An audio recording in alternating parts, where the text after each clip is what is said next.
Hey everyone, Darren Walsh here, and we're all sitting here in our, isolation at home probably, and we're all thinking about our businesses, and it appears to me, based on the people that I've been working with and the people I've been talking to, that there are four different types of businesses out there, and this is basically them. So we've got the rug pull business, the yo-yo business, the pipeline surfer, and juiced up. Now, each of the business you will fit into one of those, I'm sure. And what I want to do is just explain what they are and what you're probably thinking through right now, and perhaps there's some steps or one particular step you should be taking right now. So let's have a look at these now. Let's through the magic of this whiteboard. Let's see if I can get this right. Let's get that in the screen there. We've got the rug pull business now. Unfortunately, you're not in a good place. No fault of your own. You've had your business shut down or restricted to the point that you basically can't trade, or the people you supply to can't trade, so you can't. You've basically, everything has stopped. You're pretty much at 90, 100% of business revenue drop. It's not a great place to be. I really feel for you. There's nothing you've done to cause this. The question is that you're probably asking yourself, do you start up again? Do you change what you do? Do you go to something completely different? Do you write it out and just see what happens, and just wait? Maybe you've got a little bit of a nest egg that you're looking through and working through at the moment. My question to you is, do you know how you're going to start back up? Do you know how you're going to make sure, because you're not the only one in this area, and your competitors have had the rug pulled as well.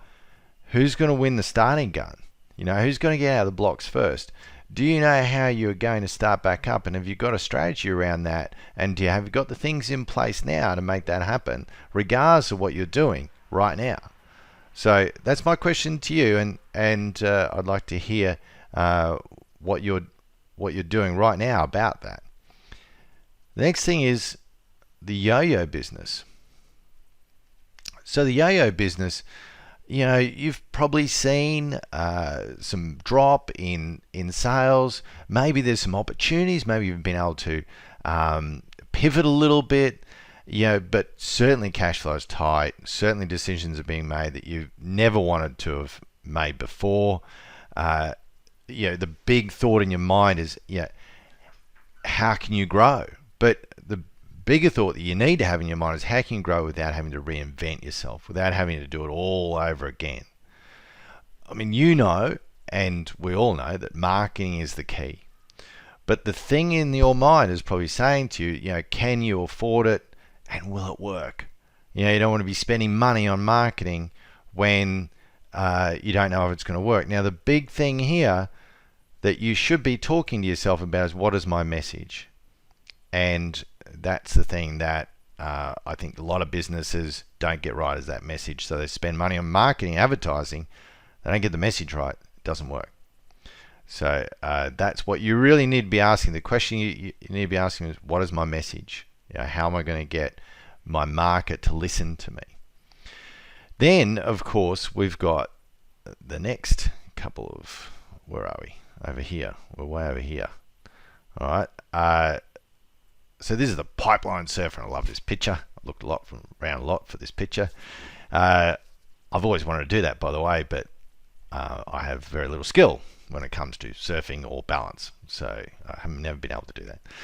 But anyway, so you got a lot of work on. If you're the pipeline server, you're living the dream of those orders that you've had lined up, and probably contracts that are continually going. But I'm betting there's not much on the horizon, right? That you're happy that you're busy now, but what's happening after that, who knows? So your big decision is, well, do I invest in marketing to increase the pipeline, or hope that everything is over before the pipeline ends, before the crisis? It's not the pipeline. Why am I writing that for? Before the pipeline, This doesn't even make sense. But anyway, your question is, do you invest in marketing or do you wait it out until the crisis is over? The big thing is, how do you keep the pipeline going long enough? Now, the thing is, your big question you should be asking yourself in the back of your head is, well, how do I add more value to my current client list and the people who are buying from me, ready to buy? Because they're obviously not as affected by the crisis as other people are. So that's the big question you need to be asking. How do I keep adding more value to my current client list? And then, of course, we've got guys with the smiles on their face, and that is the juiced up businesses. They are happy days, making hay while the sun shines. They're in the sweet spot. They probably can't keep up. Things are stretched. Like even cash might even be stretched because you've got so much growth on. But how do you make it last? And how do you make sure that it's going to continue when all this is over? And that's what you really need to be talking about in your heads is, what am I doing right now to benchmark myself as the go-to or the authority, as they say, in the marketplace? What are you doing right now to make sure that happens? Cash is there, sales are there. You don't want to let this puppy go, right? Like you're juiced up right now. You want to stay juiced up. And the other thing that you're going to be looking at is, well, if I can maintain this, how do I put the structures in my business so it doesn't fall apart? But the first question you need to be asking for is, how do I create myself as the go-to benchmark person in my industry and keep ahead of the other competitors that are also doing well, assumedly? And so if they're thinking that way, then they're going to beat you to the punch, so to speak. Don't excuse the pun. They're the 4 types of businesses. Interested to hear where you fit and what you're doing in your particular area, and hopefully you can get out of where you are and survive the crisis or keep the thrive going. That's what we want to do. All right. Great to talk to you, and if you like that, give us a big thumbs up, give us a big like, subscribe, or however you want to do it. Make a comment below. If you where are you? What business are you? Tell me. Are you yo-yo, juiced up, pipeline? Has the rug been pulled? Tell me what you are. All right. Great to talk to you. Cheers.